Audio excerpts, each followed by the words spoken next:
I think most acceptance in the world comes when people get used to it. When it's just there. When it's just, oh, there's a trans person, oh, there's a trans person, oh, there's a trans person. And it's not like something that falls into, like, that is really like special or exotic. It's just something that's normal. So I identify as non-binary. I don't identify as male or female. So I use they, them pronouns. When it comes to English. When it comes to German, I use hen, hens pronouns, similar to in Swedish. And because I identify as non-binary, I no longer identify as like gay or like homoflexible. I kind of more tend to identify as queer because it's just a more open word.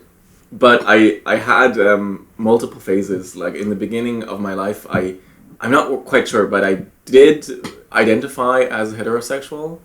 And then I identified as bisexual for like a while.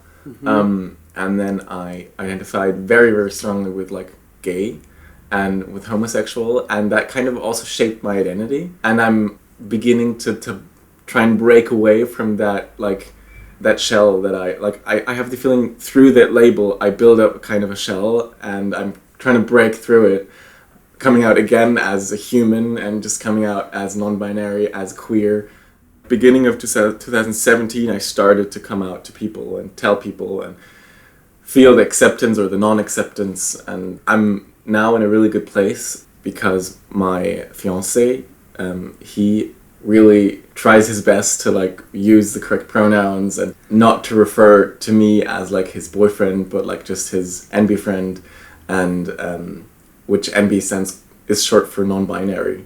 And so he's getting the hang of it, and like sometimes he's still like, oh, I love my man, and it's okay. I know it comes from a place of love, so I don't mind it that much. But sometimes he also corrects himself. No, I love my human, and it makes me happy a lot of the times. And I'm also polyamorous, so I'm dating another human as well, and he's also really trying very, very hard to use correct pronouns, or like not to use any pronouns at all. And that is something that is fairly recent, so it shapes my identity, obviously. But if I go back, I have a different perspective. Yeah. When it comes to sexual experiences, I would consider myself a kinky person. So like I do have fetishes, and I do have like sex in weird ways. And there's this phrase that is around, and it says, "Don't pathologize your kink. Just experience it, let it be."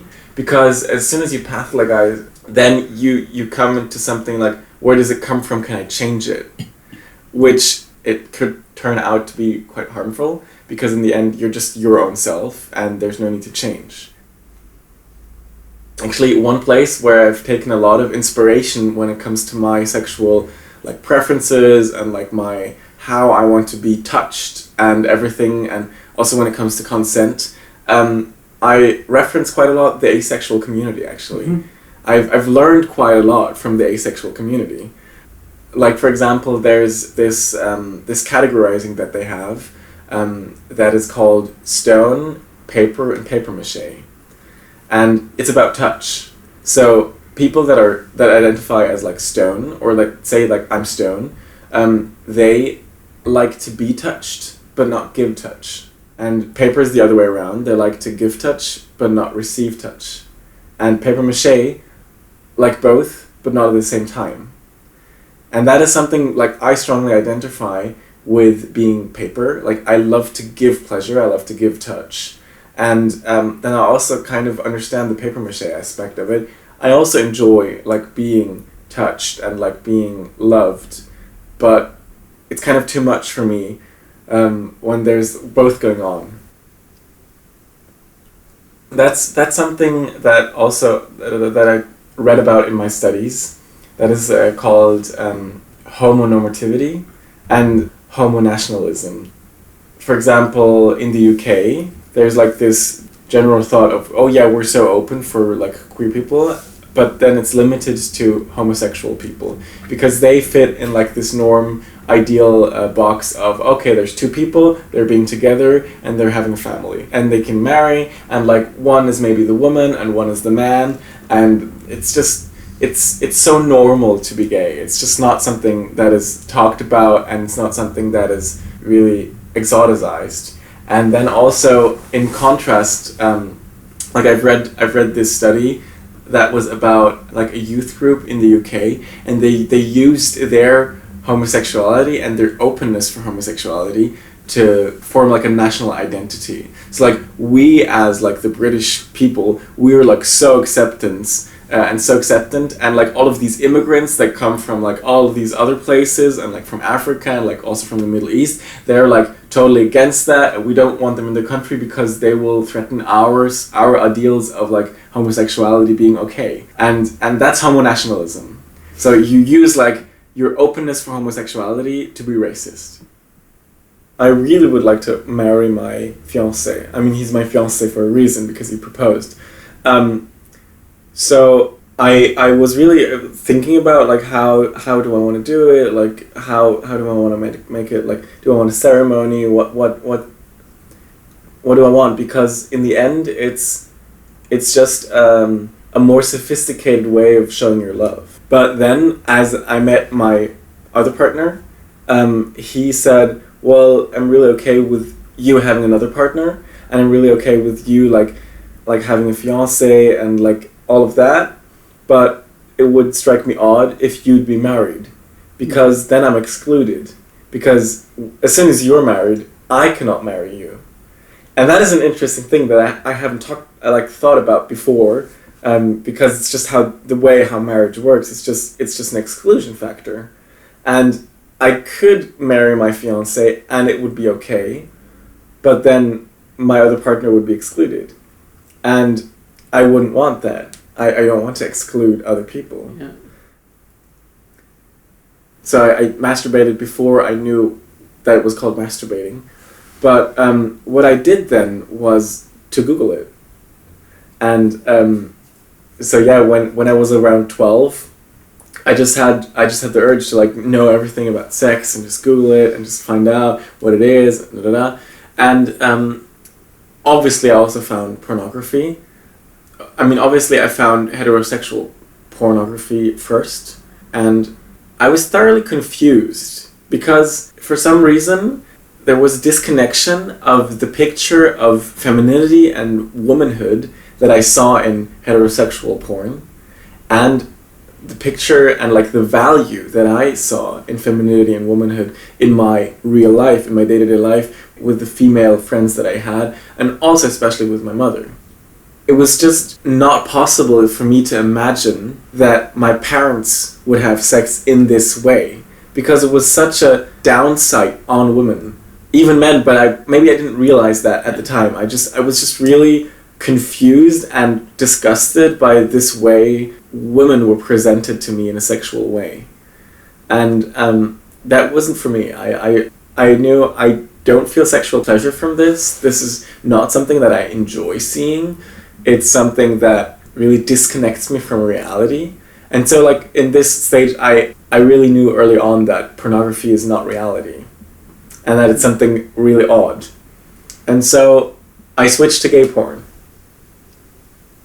So then I started watching gay porn, but it never occurred to me that I could be gay, because I was always friends with women. I hardly ever had male friends, and if I did, they didn't last for long, and they weren't like thorough friendships. And it wasn't until very much later that I realized that the reason I'm gay is because I was sexualizing men, and that's why I wasn't friends with them. With 15, I had my first girlfriend and my first like sexual experience and my first like intimate experience. And then during the time I was together with my girlfriend, there was a friend of a friend that didn't know me before, and she was female, she was a girl. And so I had a different trust to her and to her question, because she also asked me, well, are you gay? And it confused me because of two things. It was because she asked it within like thorough interest, and that was at a party where I was with my girlfriend. So it was like, how can you ask me whether I'm gay when this is clearly my girlfriend? Like, I'm clearly like straight, like, hello.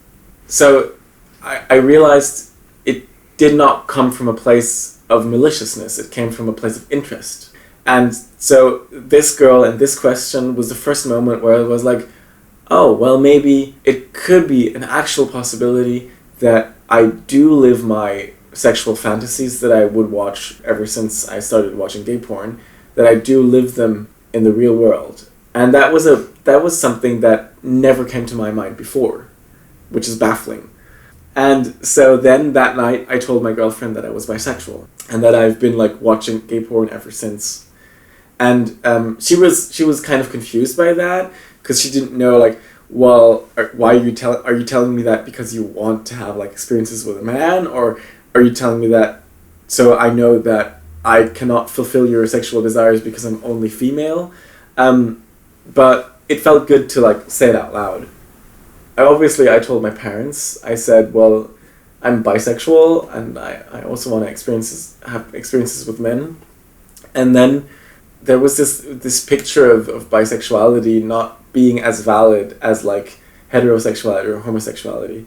So there was this question of, well, who do you like more now? And like are you bi? Are you really sure? Are you gay? Are you straight? And I realized that me being bisexual, there was always this hope of my parents that I would end up with a girl and have a family and like have this really normal life and have this easy life, because they viewed my homosexuality not as something that was bad, but something that would like make my life harder. And they saw that with like tears in their eyes, that I, their precious child, was going to have a life that was harder than anyone else's.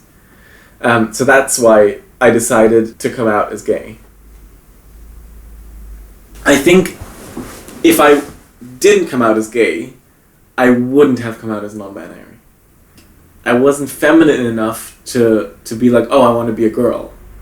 But I was just feminine enough to be like, oh yeah, he's just a gay man. So, because like gay maleness is also like very tied to like this feminine picture of a human, I took that shell and I took that label and I applied it. And I only then realized, wait, this definition of masculinity also doesn't suit me well. And thus realizing, wait, I'm not a man, I'm not a feminine man, I'm not a gay feminine man, I'm just a human. And I'm non-binary. Yeah. Yeah. That's how I feel.